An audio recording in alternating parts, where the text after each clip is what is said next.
ഇന്ന് തന്നെ ഡൗൺലോഡ് ചെയ്യൂ. കാണൂ നിങ്ങളുടെ ഫേവറേറ്റ് ഷോസ്.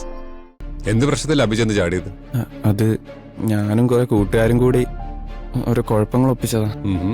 പിന്നെ എക്സായി. എക്സോ? എക്സാ. അതെ,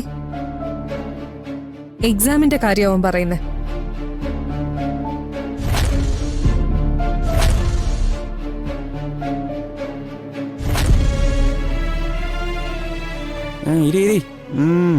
ഇരുന്നോ? PSC എക്സാമിന് ഇവൻ പ്രിപ്പയർ ചെയ്ത് തുടങ്ങി. ഇന്നും ഇങ്ങനെ വ്ളോഗ് എന്നൊക്കെ പറഞ്ഞ് ക്യാമറയും തൂക്കി നടന്ന ജീവിതമാവില്ലല്ലോ. നാളെ ഒരു നല്ല ജീവിതം വേണമെങ്കിൽ ഒരു ജോലിയൊക്കെ വേണ്ടേ? അതൊക്കെ സാധാരണ മിഡിൽ ക്ലാസ് ചിന്താഗതിയാ. വ്ളോഗിങ് അത്ര മോശം പ്രൊഫഷനൊന്നും അല്ല. ഇന്ന് വ്ളോഗിങ് കൊണ്ട് കോടികൾ സമ്പാദിക്കുന്ന എത്രയോ പ്രൊഫഷണൽസ് ഉണ്ട്.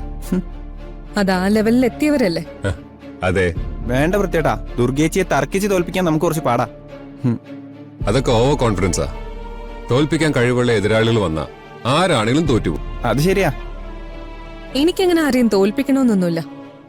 ജയിക്കുമെന്നുള്ള ഓവർ കോൺഫിഡൻസും ഇല്ല. പക്ഷേ ഒരു മത്സരത്തിനിറങ്ങിയ അത് ജയിക്കാൻ വേണ്ടി മാത്രമുള്ള പോരാട്ടമായിരിക്കും. അതാണല്ലോ സ്പോർട്സ്മാൻ സ്പിരിറ്റ് എന്നൊക്കെ പറയുന്നത്. യെസ്, അതെപ്പോഴും ഉണ്ടാവണം. ഒരു മത്സരം വരട്ടെ, നമുക്ക് നോക്കാം. ഞാൻ പുറത്തുണ്ടാവും. ഓക്കെ ചേച്ചി, പൃഥ്വിച്ചേട്ടൻ നല്ല കമ്പനിയാണല്ലേ? ദുർഗ ചേച്ചി എന്താ പെട്ടെന്ന് വന്ന് ഞാൻ പറയാൻ വന്ന കാര്യം തടഞ്ഞത്? അത് നീ എന്റെ അനിയനായതുകൊണ്ട്, നിന്റെ കാര്യത്തില് ഞാൻ കുറച്ച് ഓവർ കെയർ ആയതുകൊണ്ട്. അബി, നിനക്കൊരു അബദ്ധം പറ്റി. അത് നമ്മളെ തിരുത്തി. ഇനി അത് വേറെ ആരും അറിയാതെ നോക്കേണ്ടത് നമ്മുടെ ആവശ്യം മാത്രം. അതിന് പൃഥ്വിയേട്ടൻ പുറത്തുള്ള ആളല്ലല്ലോ, നമ്മുടെ ഫാമിലി അല്ലേ? അത് നമ്മുടെ വിശ്വാസവും സ്നേഹവും കൊണ്ട് നമ്മൾ കരുതുന്നതാ.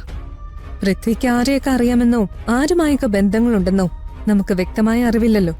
അതില്ല. അങ്ങനെയുള്ളപ്പോ നമ്മുടെ രഹസ്യങ്ങൾ മറ്റുള്ളവരറിയാതെ നമ്മൾ തന്നെ നോക്കണം. സ്വന്തം കൂട്ടുകാരോട് പോലും ഒരു പരിധിയിൽ കൂടുതൽ രഹസ്യങ്ങൾ പറയരുത്. അന്ന് അബിക്ക് പറ്റിയ തെറ്റ് അവിടെ അവസാനിച്ചു. ഇനി നമ്മൾ അതിനെക്കുറിച്ച് ആരോടും പറയുന്നില്ല. ഓക്കെ?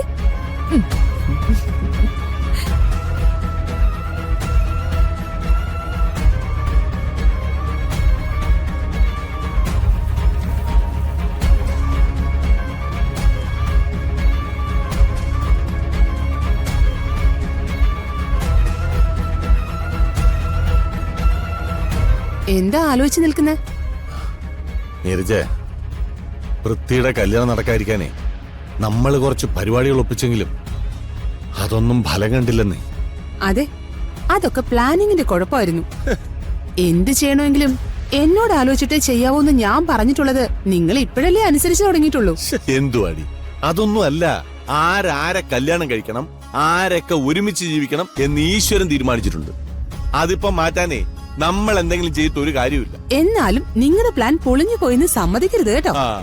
അതാണ്.